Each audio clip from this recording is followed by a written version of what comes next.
blood, and we're gonna turn the last stand of an extinct alien empire into some cool terrain for your next game.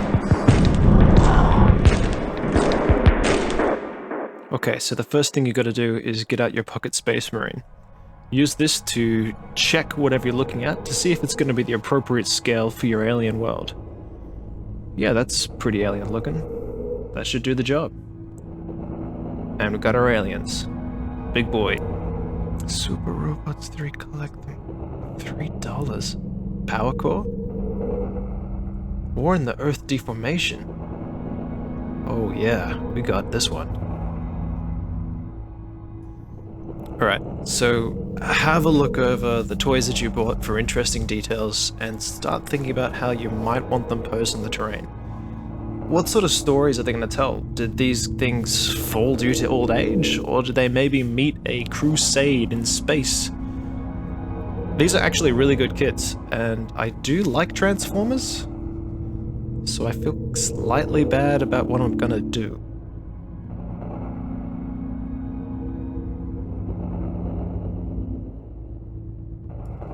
I want these machines to look long dead. Battle time and the elements will not have been kind. To help really convey that, I'm going to be cutting them and drilling holes into them, so make sure you wear eye protection, as this plastic is quite hard and can fly. I do like Transformers, but I'm still going to be breaking these into pieces. Yeah.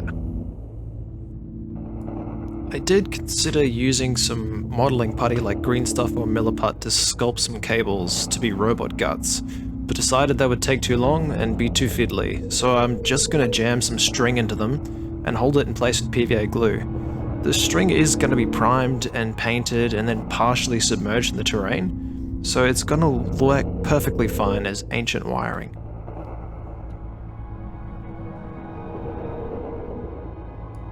Prime the models black and then let them dry. Then spray paint them brown, followed by hits of red or orange. This will be the rust layer that we're going to be weathering back to later. If you want to make a more exotic metal, such as corroded Eldar Wraith bone, you could maybe use colours that are different from a rust base, like purples or blues. Experiment before you do this on your actual minis, which is what we're doing now on the comparatively cheaper Transformers. Time to season your robots with salt, hairspray, and a bit of water. First things, hit the robot in all the areas that you want to be corroded with a bit of water, and then sprinkle the salt over the top. Make sure you're using salt flakes, because salt grains will not work as well. The flakes are going to form a far more organic looking pattern. When the salt's in place, make sure you put on more than you think you're going to need. Hit them with the hairspray. You'll see the hairspray is going to knock off some of the salt, which is why you put on extra in the first place. Apply 2 coats of hairspray. Cheapest hairspray possible. I'm actually pretty impressed with the amount of detail on these robots, but their paint job is going to be really simple. I'm going to paint 2 of them the same color, just uniform white, and then on the third I'm going to paint green. Now I did experiment by painting the extra pieces on the right there a yellow, thinking at one point I might use them in the terrain, but I didn't end up using it at all. It was still a good experience practicing my techniques out on those extra pieces. Make sure that they are fully covered, but also fully dry, before you then proceed to the weathering stage. Whilst these robots are long dead, I do want it to look like that they had some form of culture, or maybe like a caste system. Now, how do I do this when I've painted them so simply, but they're physically so different? That's where a secondary color comes in. So I grabbed some masking tape and some sponge that I harvested from an office chair that I actually found on the side of the road, and some dirt cheap red acrylic paint. This is another great chance to practice a different painting method, in this case using masking tape to keep a nice clean line where needed. The trick when using masking tape is to peel it off whilst the paint is still wet. Don't worry if you make mistakes or your lines aren't perfect, as you're gonna be weathering the heck out of this thing in a couple of minutes. Also, you can just touch it up later anyway. Or not at all. Remember, these robots are going to look like they've been dead from a long time and had a bad time before that point.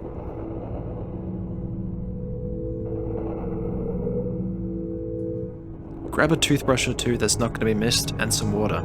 Dip the brush in the water and scrub the areas off the model where the salt has adhered. The brush is going to loosen the paint salt flakes off, and the water is going to dissolve it, revealing the brown and red rust layer underneath.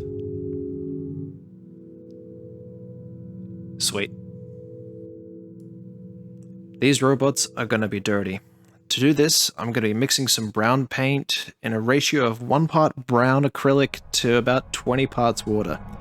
Test how it flows and how it sticks on another surface before applying it to the bots, but you can still use a tissue to mop up any areas where the wash threatens to obscure details or just doesn't look right. The wash is going to seek recessed areas and just add further variation to the piece. When you're satisfied with the grime level, set them aside to dry.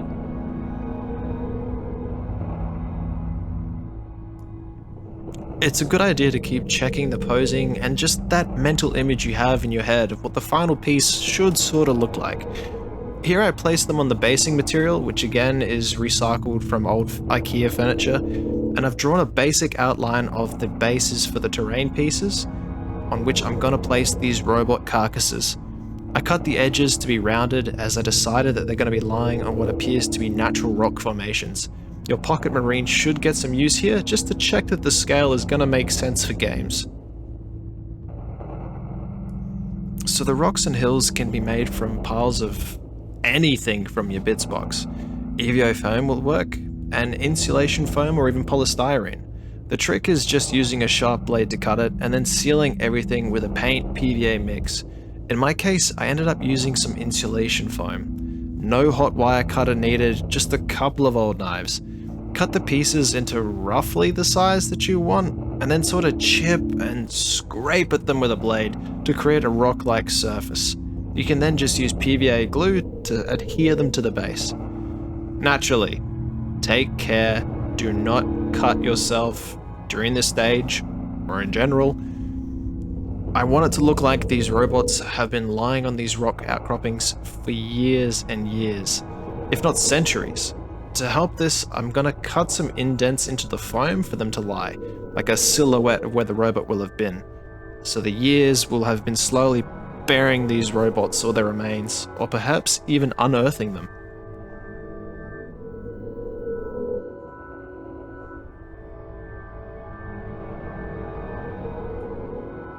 I used little offcuts to fill in the gaps between some of the larger pieces that I felt were too large or didn't look quite right.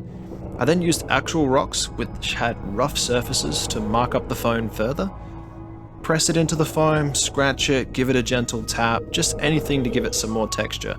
It is not a necessary step. I am going to be adding other texture methods later on, but I'm just demonstrating some techniques here. Then use some gap filler putty to help seal in or plug up any gaps that the foam's not quite working for.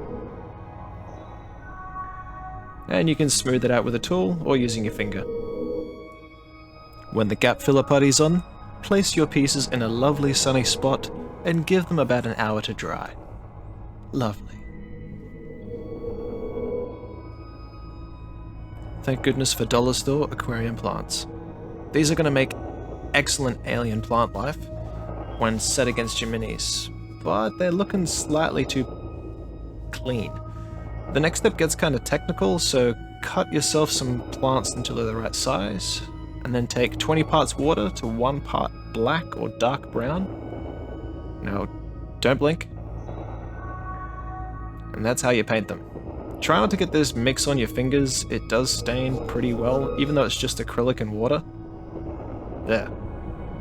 And then just dab off the excess with a tissue, mainly from the top. Okay, actual pro tip here. Herbs are great for minis. Old parsley, oregano, basil, whatever. Instead of letting it just turn to goo in the bottom of your vegetable crisper, bake them in your oven at about 180 Celsius for at least 10 minutes, till they're dry, then blend them. Boom. Excellent looking natural flocking. Once sealed, it does the job so well. In case you didn't catch this the first time, use your oven for minis. Here I'm just going to be sterilizing some dirt that I've collected from my garden that I'm going to use for detailing. Just dirt in a container, in the oven. That's 180, I know it's a bad oven. Set a timer for 10 minutes.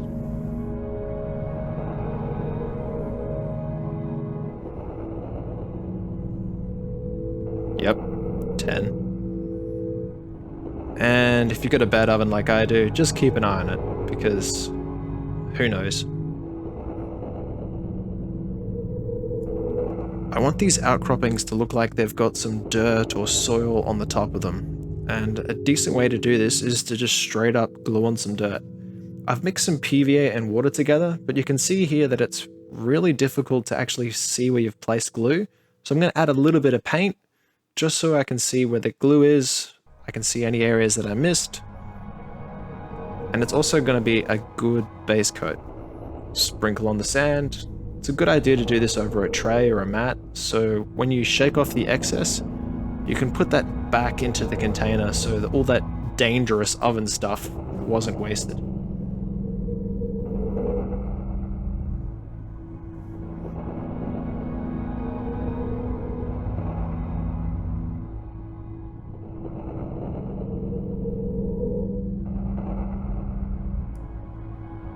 Okay, base coat time. I'm going to use raw umber and burnt sienna, which you'll probably recognize if you've seen my previous video, and I'm going to add about 1/3 of that mix should be PVA, so 1 to 1 to 1, paint, paint, PVA.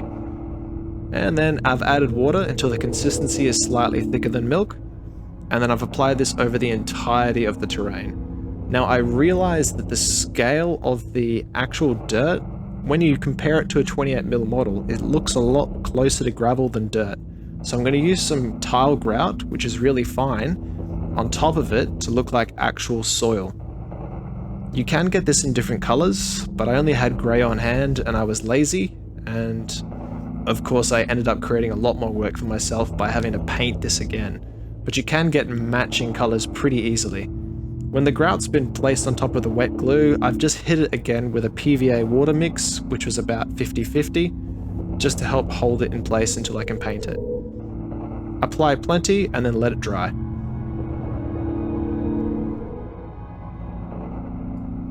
I want these robots to look old, so I'm just going to use a big brush and slather on weathering powder over the entirety of them, and then use a tissue to wipe off any excess.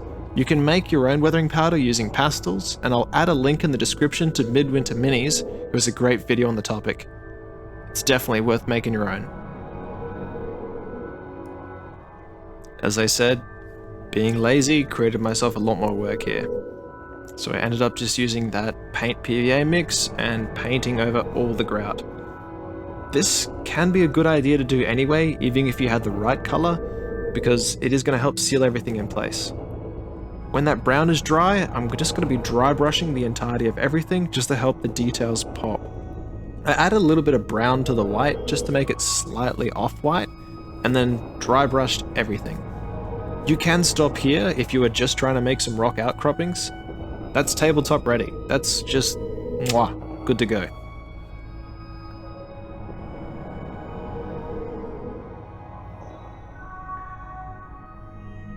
If you got your pocket marine handy, you can check the scale.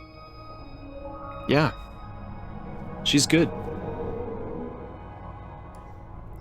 This is the first appearance of a glue gun on this channel, and it's not an expensive one, and it does adequate work, but hot glue was not the right step here. I wasn't happy with the adhesion at all, and it didn't look quite right. The robots looked like they'd fallen into conveniently sized holes. There was no sense of weight to them, no sense of the passage of time. Thankfully, hot glue is easy to remove, and I came up with Plan B. That's Plan B for best plan. Or better plan. Yeah, not hot glue, not today. Okay, B for brilliant plan. And that was just to mix in some grout, add a little bit more glue, add a little bit more paint, and then use that mix to fill in the robot silhouettes, and then gently press the actual robots into it. Once the robots were in, I then applied a little bit more to fill in the gaps and to build it up in areas where I thought time would have made some dirt pile up in excess. Yeah, this stuff was really good. I added a little bit of extra water and put a lid over it afterwards in case I needed to use it later for any touch-ups.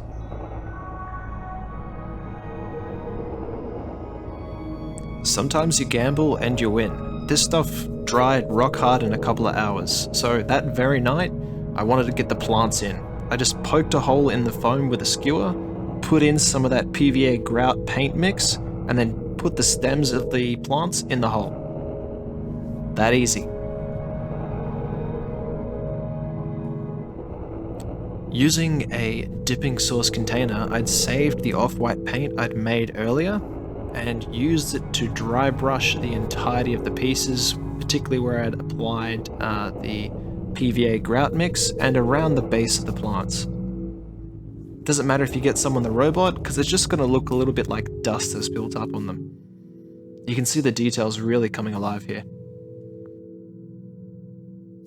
This is the final 5% to take the project up a notch. I grabbed my herb flock and I mixed in some flock made from old sponge, which is just some sponge plus paint plus blender plus drying. That's it. Mix that sponge flock with the herb flock, and then that's what I'm going to use for some ground cover. Simple. In your haste to finish everything, try not to knock over your camera. Yeah. Don't do that. Mix PVA glue and water in a ratio of about 2:1, and then just have a think about where it makes sense for the plant life to grow, and put some glue there. You can then apply the flocking using an old brush or your finger, just any way you think it makes sense, like on the robot itself or around the bases of the larger plants. Nice.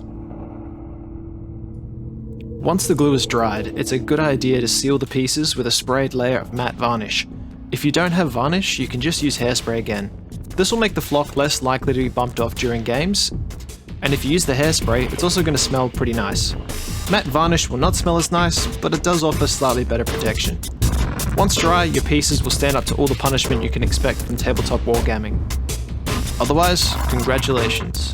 You've successfully captured the noble final moments of an ancient Xenos race, and then demonstrated how little the galaxy cares. You can see the benefit of practicing on cheap toys, and in the process, make yourself some cool terrain.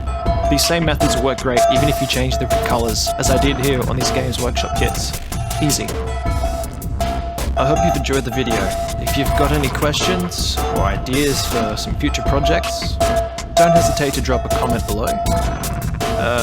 Liking and subscribing is the usual thing I think you're supposed to say now, and apparently that'll help the channel. So, hey, if you want to see more, please do that. Otherwise, I'm just glad you're here. I'm flattered that anyone is interested in these videos at all. So if you're here now, I hope to see you again. Oh, big thank you to WW. He's the fella who's put together the backing music for these tracks, and I'll link to his SoundCloud in the description. I've also got an Instagram, PVA Boy. Check it out if you want to get a peep at upcoming videos or just some of my other hobby projects. See you later.